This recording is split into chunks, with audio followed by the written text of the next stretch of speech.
Hi Libra! Kamusta? Welcome back to Pinay Angel Tarot. This is your love reading, general love message for July. Tingnan natin ang energies connected sa'yo sa love life mo. Kamusta kayo guys? Comment present para alam kong nanonood kayo. Tingnan natin ang energies connected kay Libra. So, kuha kayo muna nitong Romance and Love Oracle. We have secrets. Something is hidden from you. Someone isn't being truthful. May mga sikreto ka? O yung taong kadil mo ay may mga sikreto. Merong humahad lang, okay? Humahad lang sa connection nyo. Passion. Keep the flame of passion alive is a heartbeat of love.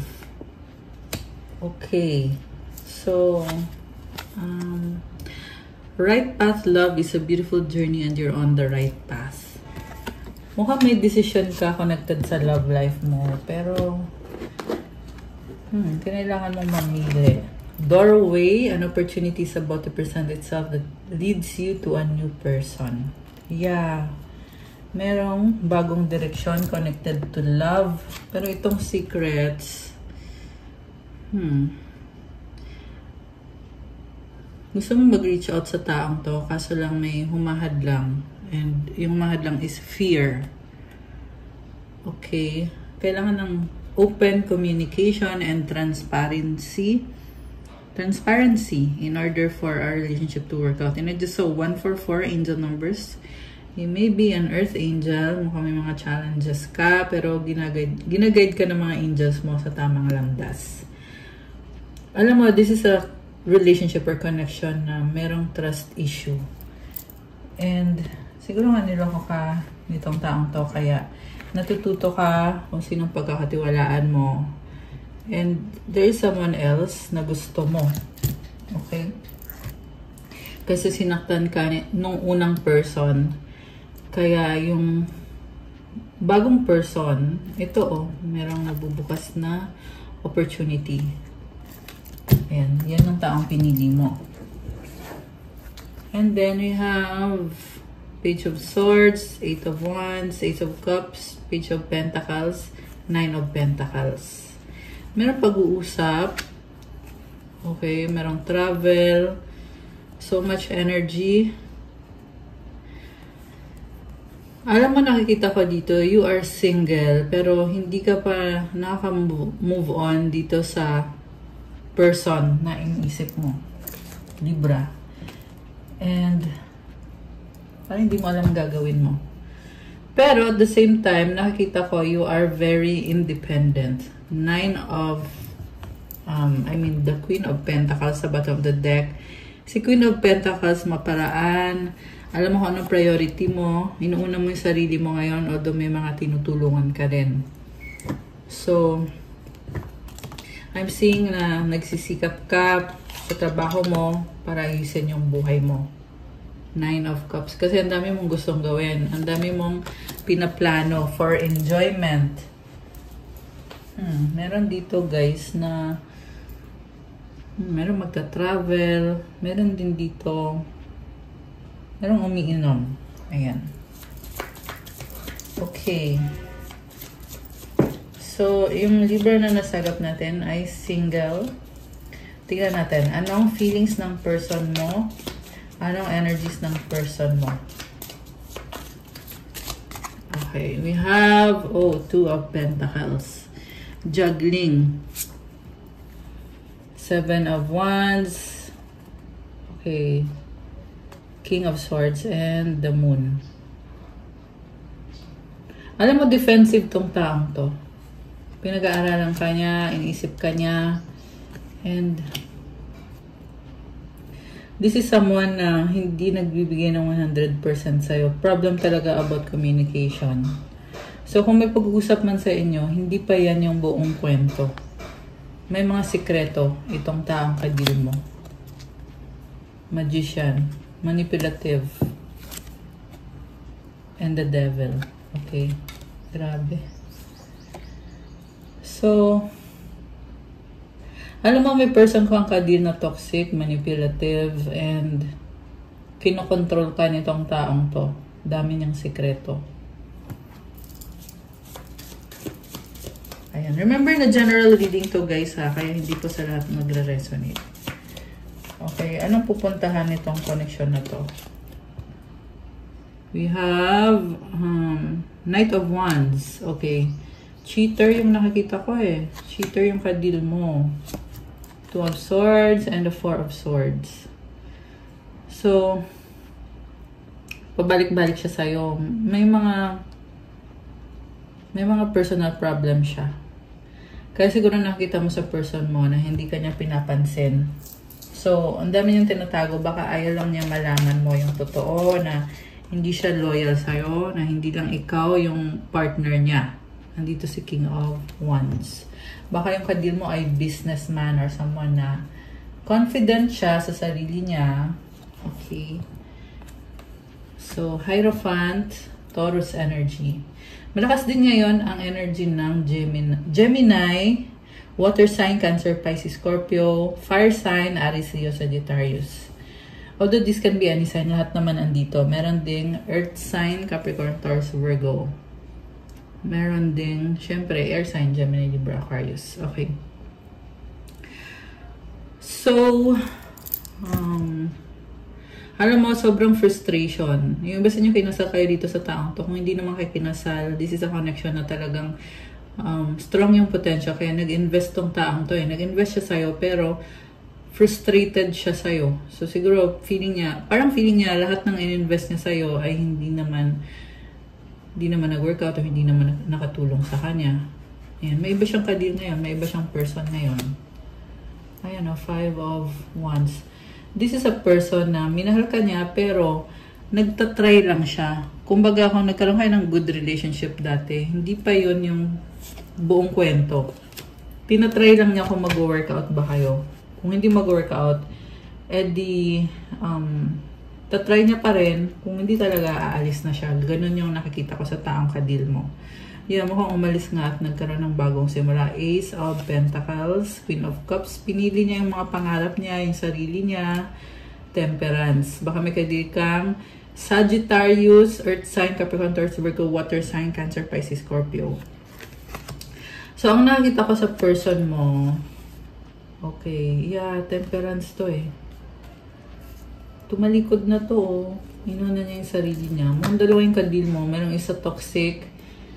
Merong isa naman dito na nakikita niya na hindi mag-workout. Mukhang hindi kayo compatible or nagka-clash kayo kasi may conflict. Dahil sa conflict na yon, pinili niya na let go na lang. Pwede din kasi na merong pinagsiselosan or merong other person pa na involved. Yun yung dahilan kung bakit conflict. Yun yung dahilan kung bakit pinili nitong taong to na unahin yung sarili niya. Okay. So, anong mangyayari? Teka, tumalon to eh. Ten of Pentacles. Okay, good energy naman. Yung patutunguhan nitong taong to is lots of money and legacy, financial success. So, we have, oh my gosh, Nine of Swords and the Death card. Hindi siya naging masaya sa mga nangyari. Kaya nagkaroon ng pagbabago sa kanya. Kaya pinili niya tumalikod at baguhin yung buhay niya. Queen of Swords. Meron someone dito na natututo ng mga lessons at ayaw ng ulitin yung pagkakamali. The Sun. Okay, positivity. Okay. Six of Cups. Alam mo, mabait tong taong kadil mo. Mabait. Yan lang yung masasabi ko. Kasi parang kahit na mukhang hindi nag-workout, pero ito yung person na hindi siya mag-wish ng masama sa kapwa niya. Okay? Ganun yung nakikita ko sa kanya. Ten of Swords, stabbed in the back. Okay. So, the Hermit. Grabe. So, siya or ikaw, there is backstabbing. Kaya, mas masaya siya na, kumbaga, wag nang ipilit. Ganun yung nakikita ko. Kung ikaw man or yung person mo yon, yun yung nakikita ko dito na focus sa sarili at i-heal yung sarili. Kasi there's backstabbing. Ayun, no, nakadapa, di ba? Grabe, ang intense, ang lalim. So, gusto kong tingnan, ano ba yung mga energies from our oracle cards. Okay. Anong energies ang connected kay Libra ngayon? We have sorrow, loss, grief, depression. Oh, malungkot. Bakit? We have chasing, pursuit, toxicity, resilience, and then depth, awareness, importance, value. Merong nagsisisi. Sobrang sisi. Habulan. Merong runner and chaser dynamic. So, merong gustong maghabol dito kasi malungkot. Nagiging emotional. Spying, social network information ways. Okay. Ayan. Open heart, receptive, empathy, vulnerable. Ito pa, oh. Return! Second chance, opportunity, making amends. Okay, merong magbabalik. Heartbreak, pain. Oh my gosh, grabe naman to. Whew. Heartbreak is a part of the human experience. It will pass. Pain, apprehensive, afraid, cautious. Grabe. So, intense ang pinagdadaanan itong taong to. Okay, tingnan natin. Anong advice galing sa angels ni Libra? Okay. Yung iba sa inyo guys, ikaw mismo yung nasasaktan dahil sa mga ginawa sa'yo ng taong to. 911, courage, a doorway has opened for you, and while apprehension may be felt, allow courage to flow in as you put your best foot forward. You are being encouraged to let curiosity lead you and know that the divine has your back. Alam mo, lumaban ka daw, lakasan mo yung loob mo, gawin mo yung best mo, at enjoy mo yung life mo, kasi lagi kang sinusuportahan ni God. Grabe. So, have courage. Kasi may opportunity dito eh. Ayan oh, may nagbukas na pintuan. And I just saw 1, 2, 3, 4 angel numbers. Oh my gosh, grabe. Intense. So, kumbaga nasa simula ka pa lang, sabi dito. Affirmation, I allow courage to prevail as curiosity leads me through new doors. Okay. And then, advice. We have despair. Oh my gosh, malapot si Libra. I need your divine intercession right now, O Great Spirit. Lift this darkness from my soul. Free me from this burden. Open me to your highest plan. May I be a peaceful vessel for your love.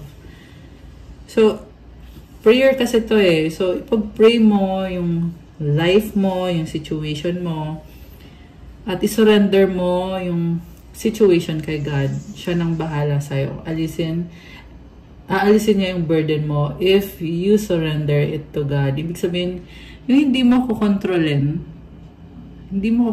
yung sitwasyon. You let God give you kung ano yung para sa'yo. And syempre, kung may kailangan kang gawin mo without controlling other people, without controlling situations. Kasi may plano si God para sa'yo. Kaya i-pray mo na buksan ka niya para sa plano niya sa'yo. Highest plan. Ayan, grabe. Ang lalim naman. Actually, short reading pala tayo ngayon, no? Sige, kukuha ko kayo, guys. Kuha natin si Libra ng oracle message. Anong gustong sabihin ng person na ka-deal mo? Ayan natin. Message galing sa person ni Libra. Hindi ko alam, ewan. Oh my gosh. Separation. Oh my gosh. So, natawa ako bigla. Parang this is someone na tumalikod na lang bigla. Okay. Baby. Oh my gosh. May baby siya? Or magkaka-baby? Hurt healing. Okay. Nag-heal. Waiting for you. Oh my gosh. Wrong time, not yet. Ano pa? Matigas ang ulo, stubborn. Yes, yes, yes.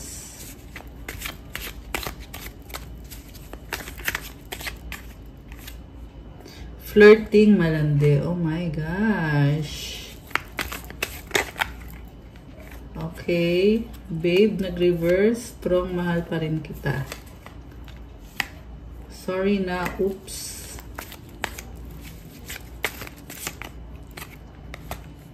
Take me back. Reconciliation. Oh my gosh. Romance, passion. Mahal kita, I love you. Oh my gosh, guys. Alam mo yung nakikita ko dito? Dami ng pinagdaanan itong connection na to. I like you, crush kita. Tumalikod, bye. Nakakatawa. Kasi, parang meron dito nakatanggap ng wrong signal na akala mo gusto ka, tapos biglang tumalikod. Or baliktad. Akala niya gusto siya, tapos bigla kang tumalikod. Pwedeng baliktad. So, para naman sa mga soulmate or twin flame, tingnan natin. Anong mensahe? Ay, tumalon. Okay. I am sorry. Yan yung tumalon. Mensahe ng person ni Libra. I hate you. I am excited for our future. Oh my gosh. Let's forget the past, pero naka-reverse. So, siguro yan yung kailangan gawin. Kalimutan na yung past. I am not happy anymore. Oh my gosh. I don't believe you. Ayan. Matinding trust issue dito, guys. So, kung gusto nyong magkaroon ng trust ulit, kailangan nyo ng open communication, transparency. Ayan. Yan yung nakikita ko for you. Okay, so that's all para sa love message daw. Para sa love reading mo for this month, Libra, thank you for watching. Please like, comment, subscribe, hit the notification bell. And I just saw 3 to 1 angel numbers. Kung kailangan nyo ng gabay, pwede kayo magpa-book ng private reading. May bayad yun kasi ikaw mismo yung i-reading. Message kayo sa Viber or sa WhatsApp para mas mabilis. Nasa description box po yung contact details. And check out my Instagram if you want to start your crystals journey. May mga crystal bracelets na tutulong sa'yo para gumanda ang aura mo to enhance your energy, give you good energy. So, message nyo na lang ako, guys. Thank you, Libra. Have a good day. God bless you all. Stay safe and see you again soon. Bye!